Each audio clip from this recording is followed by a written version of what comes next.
negatively charged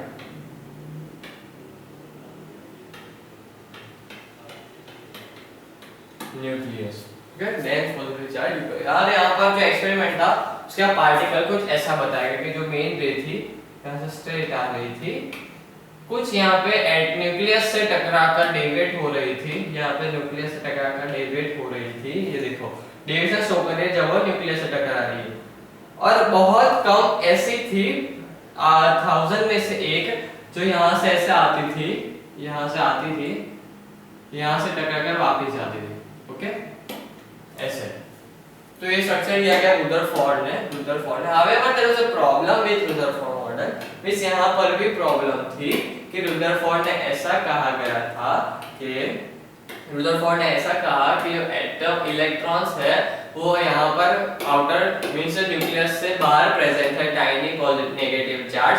तो according to Maxwell theory of electromagnetic radiation, the charge particle undergoes acceleration would continuously emit radiation and loss energy। Means यहाँ पर जो Maxwell की theory थी that charge particle कोई भी होगा, अगर कोई भी चार्ज पार्टिकल होगा will continuously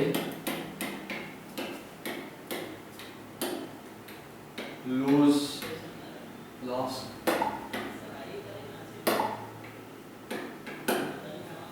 energy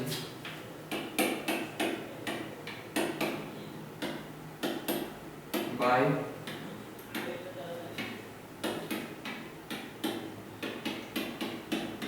radiating.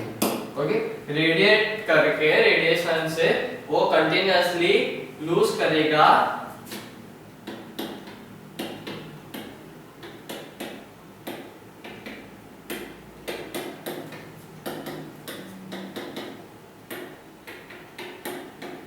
And always accelerate, और एक्सेलरेट ही कर रहा होगा।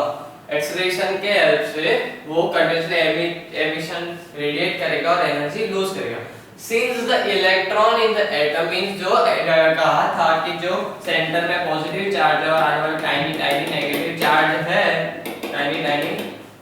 नेगेटिव चार्ज है, तो यहाँ पर मैक्सवेल की थियरी यहाँ पर जो रुदरफोर्ड था वो नहीं सॉल्व कर पाया, डिफाइन नहीं कर पाया। Since the electron in the atom is a charge particle is under acceleration, it is expected to lose continuous energy।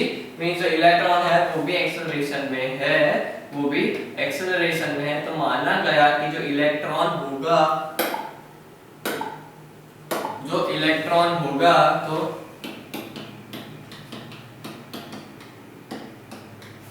Electron will lose all energy and die after a time।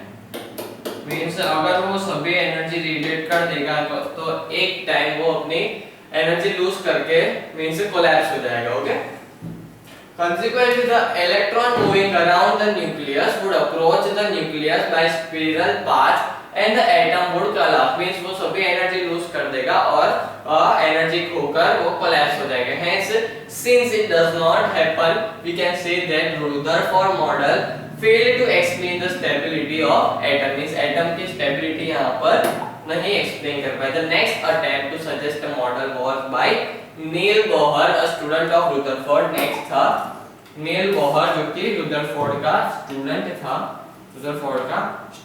This model used to be concept of quantization of energy of electron in the atom। Means यहाँ पर energy में stability को भी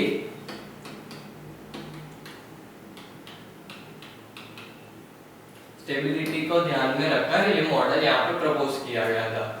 Since this fact was suggested by a line spectrum of hydrogen atom, it is worthwhile to understand the meaning of spectrum। Okay, तो यहाँ पर इस model में यहाँ पर स्पेक्ट्रम को हेल्प किया। ओके, स्पेक्ट्रम मींस का सेट स्पेक्ट्रम यहाँ पर नाम है, वैसे हमें पता है जब इलेक्ट्रॉन अपने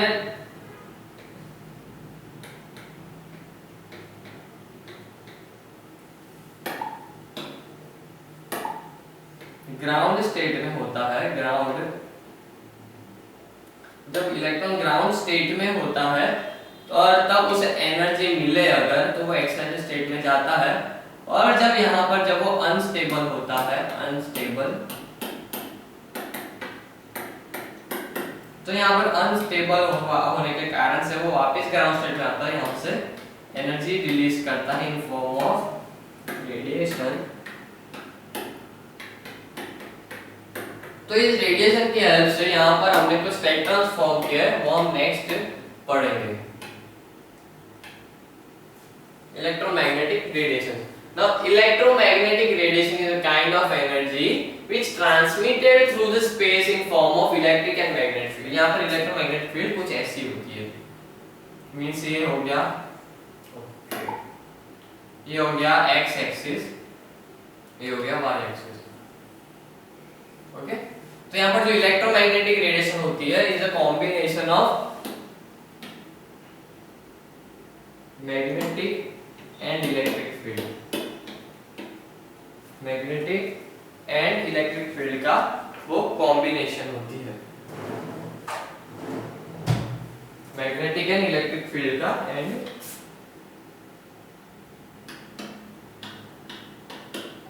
फील्ड का कॉम्बिनेशन होती है।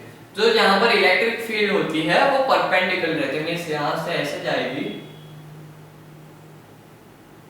ओके, मींस वो x एक्सिस के पर पैरेलल होगी, ओके, x एक्सिस के पैरेलल होगी, मींस x एक्सिस ऐसे है तो वो ऐसे ऐसे मूव करेगी, और जो यहाँ पर जो मैग्नेटिक फील्ड होगी वो ऐसे होगी, मींस ऐसे। अगर ये मींस ये इलेक्ट्रिक फील्ड है, ये इलेक्ट्रिक फील्ड है, तो ये वो ऐसे होगी मैग्नेटिक फील्ड, ओके, वो मैग्नेटिक फील्ड ऐसे होगी। अगर इलेक्ट्रिक फील्ड ऐसे मूव कर रही है तो ऐसे ये बाहर आएगी फिर अंदर जाएगी, फिर बाहर आएगी फिर अंदर जाएगी, ऐसे बाहर फिर अंदर, ऐसे मूव करेगी, ऐसे मूव करेगी, मींस ये ऊपर से नीचे है, ये ऊपर से नीचे है, ये अंदर से बाहर है, अंदर से बाहर है, ओके, ये कंफ्यूजन हो गया थोड़ा, ओके।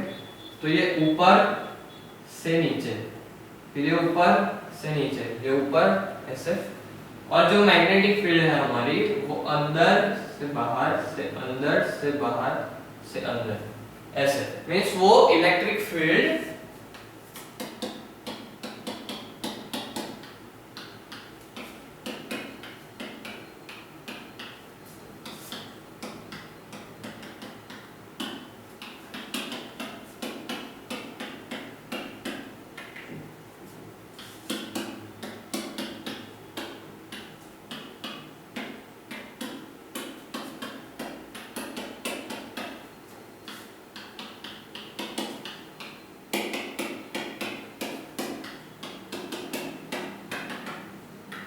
जो इलेक्ट्रिक फील्ड है वो मैग्नेटिक फील्ड के परपेंडिकुलर है, जो मैग्नेटिक फील्ड है वो इलेक्ट्रिक फील्ड के परपेंडिकुलर है, मींस वाइस वर्सा, ओके। तो ऐसे यहाँ पर एक्सप्लेन किया गया है,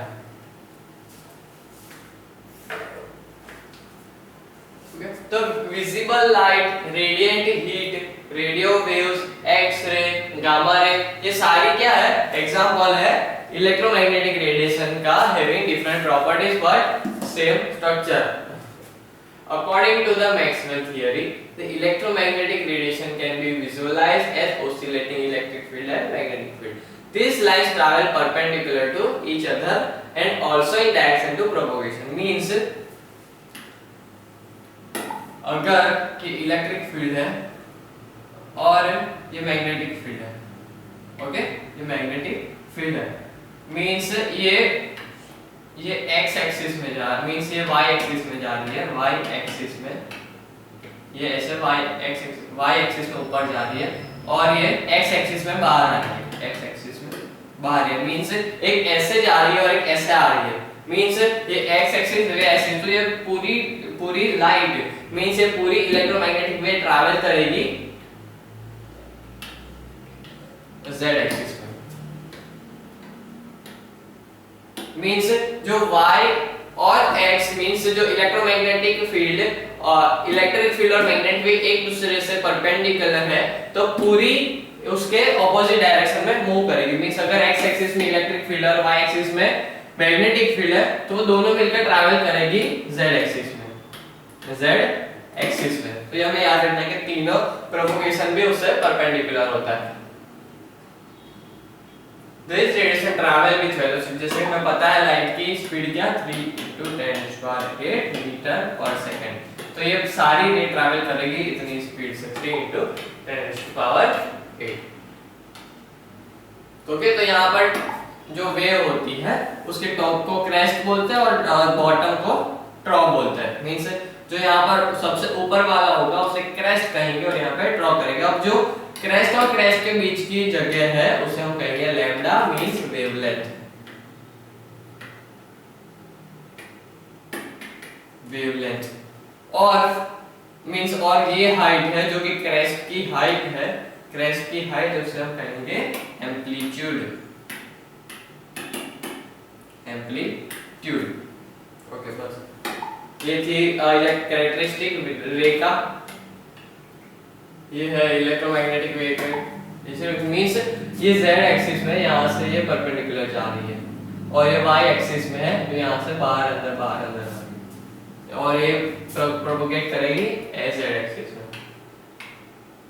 z एक्सिस में। Characteristics of parameter of electromagnetic radiation. Electromagnetic radiation are characterized by number of parameters. There is maximum height with wave amplitude. Okay, next amplitude. तो यहाँ पर जो रे था ऐसा ये लाइन थी तो इससे हम कहेंगे amplitude means कौन कितनी हाइट तक वो ऊपर जाए। तो maximum distance to which the wave oscillate, ये इसे wave oscillation कहते हैं। मींस ये oscillation हो गया, ऊपर नीचे हो रहा है वो oscillation हो गया। तो maximum height up to which the wave can oscillate is known as amplitude. Is known as it is equal to the height of crest or drop. इसके और इसके इक्वल होता है amplitude.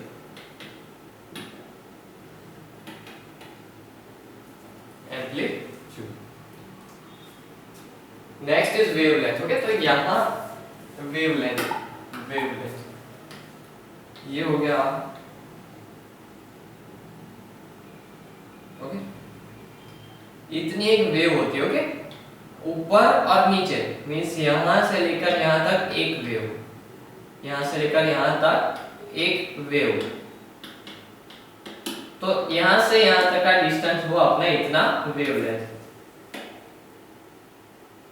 यहाँ से लेकर यहाँ तक का हुआ अपना वेवलेंथ। मींस एक स्टार्टिंग से लेकर एंडिंग तक का हुआ अपना wavelength.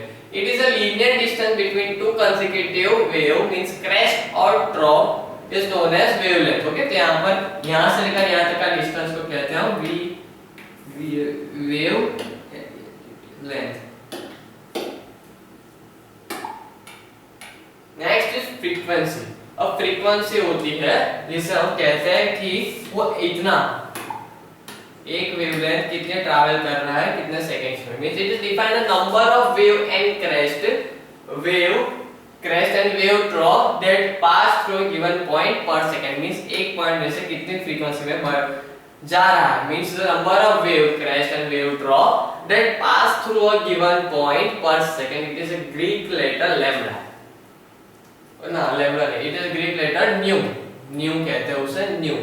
It is expressed in term of second inverse also in hertz. Okay, तो वेवलेंथ की यूनिट हो गई, फ्रीक्वेंसी की यूनिट हो गई यहाँ हमारी फ्रीक्वेंसी की यूनिट हुई हमारी हर्ट्ज और सेकंड में इनवर्स में भी करते हैं जिससे नाम देगा न्यू। ओके, न्यू कहते हैं उसे new. Next is wave number. Okay, wave number is equal to number of waves per unit length. Means unit length which means हम मीटर मान ले या फिर मीटर तो मान ले। ओके, तो एक मीटर में कितने वेव्स प्रेजेंट है। मींस यहाँ से लेकर यहाँ से एक वेव, दूसरी वेव, तीसरी वेव, चौथी वेव, पांचवी। इसी यूनिट डिस्टेंस में आप कोई भी यूनिट मान लेते हो, जैसे कि मीटर, तो 1 मीटर में कितनी वेव्स प्रेजेंट है, जिसे नाम दिया गया वेव नंबर, जिसे डिनोट करते हैं ऐसे न्यू बार। ओके, न्यू बार से हम डिनोट करते हैं, which is reciprocal of wavelength, which is reciprocal of wavelength lambda, reciprocal of wavelength का है लैम्बडा, सिंबल होता है ऐसा। Next is velocity. Okay, velocity means speed, distance travelled by wave in 1 second. Okay, distance travelled by wave in 1 second. जैसे हमें पता है कि कोई भी वेव ट्रैवल करती है c = 3 × 10⁸ मीटर पर सेकंड, लेकिन अब हमें ये c फाइंड करना, तो यहाँ पर रिलेशन है, हमारे पास रिलेशन है mu = c/λ, या फिर c = mu लैम्बडा, ये हमें याद रखना है। ओके, सेम फॉर्मूला है जिससे ये मल्टीप्लाई में दिया गया है, मींस c = लैम्बडा, mu हमें याद है, जिससे हम स्पीड फाइंड कर सकते हैं किसी भी वेव की। अगर हमें पता है न्यू की वैल्यू, न्यू की मींस फ्रीक्वेंसी की वैल्यू, और लैम्बडा मींस वेवलेंथ की value. The velocity of radiation depends upon the medium. Speed तो सेम है, लेकिन मीडियम पे डिपेंड करता है, कैसे मीडियम से वो पास करता है velocity of radiation. The electromagnetic radiation also show the characteristic particles, means वो इलेक्ट्रोमैग्नेटिक रेडिएशन है हमारी, इलेक्ट्रोमैग्नेटिक रेडिएशन EMW, वो पार्टिकल नेचर भी शो करती है, पार्टिकल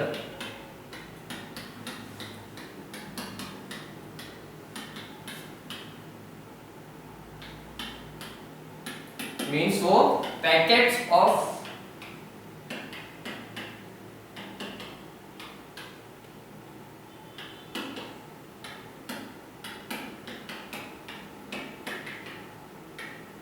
एनर्जी में प्रेजेंट होती है, जिसे नाम दिया गया photon. Okay, packets of energy में प्रेजेंट होती है, जिसे नाम दिया गया है photon. Okay, this the relevant radiation is characteristic particle, जिसका नाम दिया गया quanta, and this quanta actually bundles of energy. तो quantum of visible light is photon. Okay, तो quantum of visible light is photon. तो the energy of quantum or photon is proportional to the frequency of radiation, means energy is equal to h nu, frequency की बात की, यहाँ पर v हो गया, new h new. Okay, E = h new. अब यहाँ पर h है हमारा, यहाँ पर उसकी वैल्यू 6.626 × 10⁻30⁻34। ओके, यहाँ पर इसकी वैल्यू होती है 6.6 × 10⁻34। ओके, तो यहाँ पर h न्यू, अब न्यू की वैल्यू हमारे पास थी, अब यहाँ पर थोड़े फॉर्मूला हम डिराइव करेंगे।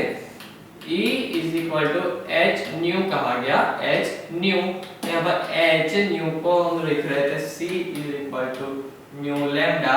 ओके, न्यू लैम्बडा, तो न्यू की वैल्यू होगी c/λ, तो यहाँ पर न्यू को हटाकर हम लिखेंगे c/λ। ओके, न्यू को हटाकर लिखेंगे c/λ। अब हमें पता है, हम उसे ऐसा भी लिख सकते हैं, h × c × 1/λ। Okay, proportional means 1/λ है, तो 1/λ ऐसे भी लिख सकते हो, तो 1/λ तो हमारा wave number, h × c × wave number ऐसे भी लिख सकते हैं। ये हुआ डेरिवेशन फॉर्मूला का। Thus the energy of photon can be readily calculated if we know the frequency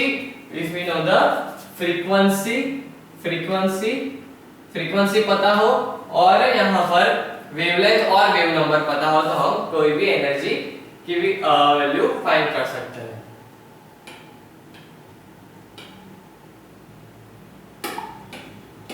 कुछ एग्जांपल्स कर लेते हैं। Microwave radiation has frequency of 12 gigahertz. 12 gigahertz. Gigahertz means 10⁹. Okay, 12 × 10⁹ hertz है, यहाँ पर फ्रीक्वेंसी दी हमें। Calculate the energy of photon corresponding to radiation. Okay, तो यहाँ पर E is equal to h nu हम फॉर्मूला यूज करेंगे। न्यू हमें दिया गया था h equal 6.1 to 6.626 into 10 to power minus 34 into new की वैल्यू है 12 into 10 to power 9 मींस यहाँ पर 6.626 into 10 to power 9 means 1 means यहाँ पर 1 पॉइंट यहाँ से 1.2 into 10 to power 10 हुआ। ऐसा ले गए, इसे सिंपलीफाई करके यहाँ पर पुट अप किया तो हमें मिली वैल्यू एनर्जी की। तो ऐसा हम सिंपल फॉर्मूला से हम सॉल्व कर सकते हैं। और एक करते हैं, green light has wavelength 535 into 10 to power minus 9 मीटर। ओके, नैनोमीटर है, nanometer that's why 10 to power minus 9। Calculate the energy.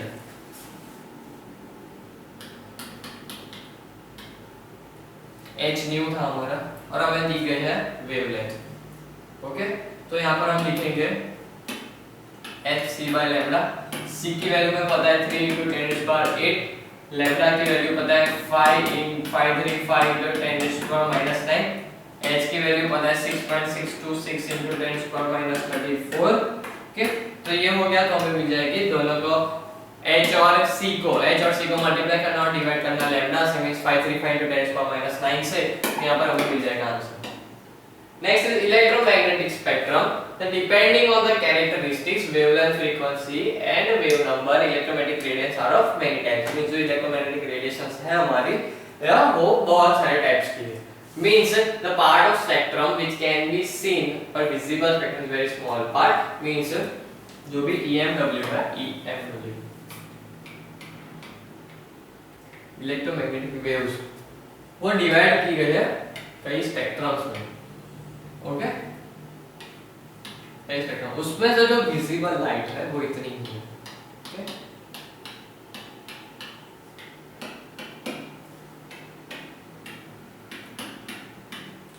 Means EMW में से इतना पार्ट का हम 400 नैनोमीटर से 700 नैनोमीटर की जो इलेक्ट्रोमैग्नेटिक वेव है, वेवलेंथ वाली इलेक्ट्रोमैग्नेटिक वेव, वो ही विजिबल लाइट है जो कि हम देख सकते हैं। ओके, तो यहाँ पर हम स्टडी करेंगे। ये हमारी वेवलेंथ है, ये हमारी वेवलेंथ है और ये हमारी फ्रीक्वेंसी है। नीचे फ्रीक्वेंसी, ऊपर वेवलेंथ। अब यहाँ पर ये जो लाइन है वो है विजिबल, मींस हम देख सकते हैं, नेकेड।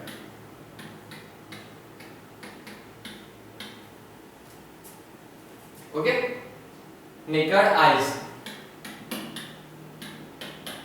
नेकेड आईज से हम देख सकते हैं। अब जो हमारी वेवलेंथ विजिबल के आगे वाली है, मींस स्टार्ट होती है 10 to the power minus 10, यहाँ पर एक्स रेज। ओके, तो इतनी वेवलेंथ वाले का नाम दिया गया x raise.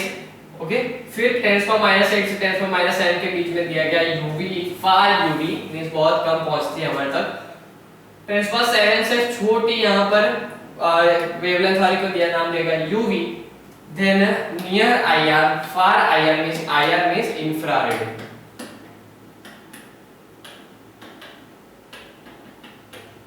Then microwave and लंबी से लंबी यहाँ पर होगी रेडियो वेव। ओके, जो बहुत लंबी है, यहाँ पर 10 to the power minus 1 means 10 to the power minus 1 by 10 यहाँ पर वेवलेंथ होती है, मींस अप टू सेंटीमीटर। कुछ मीटर्स की यहाँ पर वेवलेंथ होती है। एक मींस 1 मीटर से स्टार्ट होगी, दूसरे मीटर तक पहुंचेगी। जो वेवलेंथ मींस वेव यहाँ से स्टार्ट होगी और ऐसे कंप्लीट होगी, तो यहाँ पर अप्रॉक्स 1 मीटर का डिस्टेंस होगा, 1 मीटर का डिस्टेंस होगा। और जब हम बात करते हैं एक्सरेज की, तो यहाँ पर 10 to the power minus 10 means एक वेव यहाँ से ऐसे स्टार्ट करेगी, तो यहाँ पर डिस्टेंस होगा इतना 10 to the power minus 10 means 10 to the power minus 10 means 1 angstrom.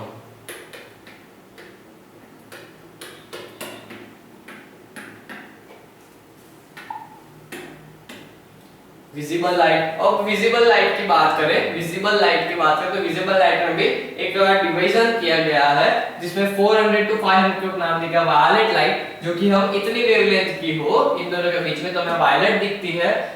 अगर इलेक्ट्रोमैग्नेटिक रेडिएशन 450 to 500 में है तो यहाँ पर हमें इंडिगो दिखती है, 500 to 550 में तो ब्लू दिखती है, 550 to 600 में ग्रीन, 600 to 650 में येलो और 650 to 700 में ऑरेंज और 700 to 750 में हमें दिखती है red, means they are all values in nanometer. Okay, nanometer means 750 into 10⁻⁹ जिसकी वेवलेंथ है, जो इस वेव की, वो रिप्रेजेंट करेगी रेड कलर, मींस वो हमें रेड कलर की दिखाई देगी। और यहाँ पर 400 into 10⁻⁹ की जो वेवलेंथ होगी वो हमें वायलेट दिखाई देगी। ओके, तो ये था जो इलेक्ट्रोमैग्नेटिक स्पेक्ट्रम, मींस ये पूरा स्पेक्ट्रम हुआ, यहाँ पर हुआ। याद रखना है उसे, रेडियो वेव्स यहाँ से स्टार्ट करेंगे, radio waves, microwaves, infrared waves, visible, UV, x-rays and then gamma rays. Okay, and then gamma rays means जिसकी वेवलेंथ 10⁻10 से भी कम है उसे नाम देगा गामा रेज, और जिसकी वेवलेंथ 10⁻1 मींस रेडियो वेव्स की वेवलेंथ अप टू किलोमीटर होती है। ओके, कुछ किलोमीटर तक भी 1000 मीटर। ओके, मींस यहां से यहां तक स्टार्ट करेगी, मींस एक वेव इतनी लंबी जाएगी कि वो कवर करेगी up to 1 kilometer. That's why radio wave is used for signal transmission and message transmission. जो कि हम रेडियो सुनते हैं वो रेडियो वेव से कंट्रोल होते हैं। तो यहां पर स्पेक्ट्रम होना पड़ा। अब there is a line spectrum. अब जो प्रिज्म, हमें पता है कि हम प्रिज्म से एक्सपेरिमेंट करते हैं, तो वो क्या करते हैं, dispersion of light. Okay, prism पे यहां पर शो करता है,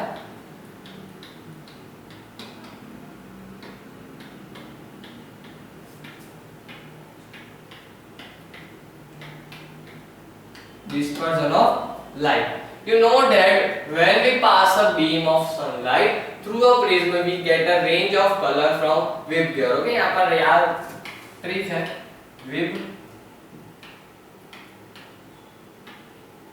Vibgyor. In a form of spectrum like rainbow, that is a continuous spectrum जिसमें Vibgyor continuous लिखे, उसे नाम दिया continuous spectrum, and because the light varies continuously through without a break, कोई break के बिना हमें पूरा प्रिज्म दिख रहा है, मींस पूरा Vibgyor दिख रहा है। Aware of flame test, identify the cation and equality chemistry. Compounds of sodium